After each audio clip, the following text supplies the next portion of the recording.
الله لا إله إلا هو الحي القيوم نزل عليك الكتاب بالحق مصدقا لما بين يديه وأنزل التوراة والإنجيل من قبل هدى للناس وأنزل الفرقان إن الذين كفروا بآيات الله لهم عذاب شديد والله عزيز ذو انتقام إن الله لا يخفى عليه شيء في الأرض ولا في السماء هو الذي يصوركم في الأرحام كيف يشاء لا إله إلا هو العزيز الحكيم هو الذي أنزل عليك الكتاب منه آيات محكمات هن أم الكتاب وأخر متشابهات فأما الذين في قلوبهم زيغ فيتبعون ما تشابه منه ابتغاء الفتنة وابتغاء تأويله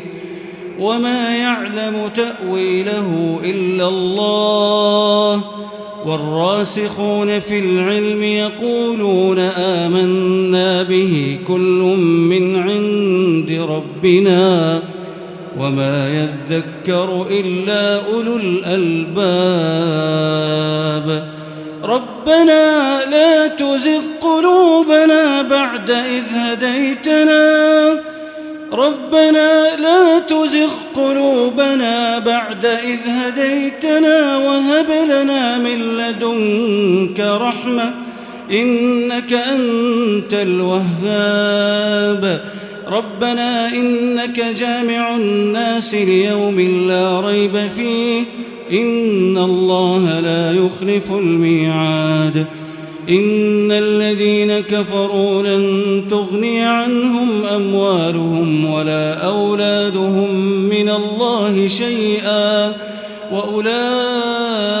هم وقود النار كدأب آل فرعون والذين من قبلهم كذبوا بآياتنا فأخذهم الله بذنوبهم والله شديد العقاب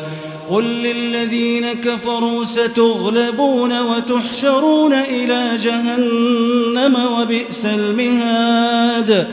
قد كان لكم آية في فئتين التقتا فئة تقاتل في سبيل الله وأخرى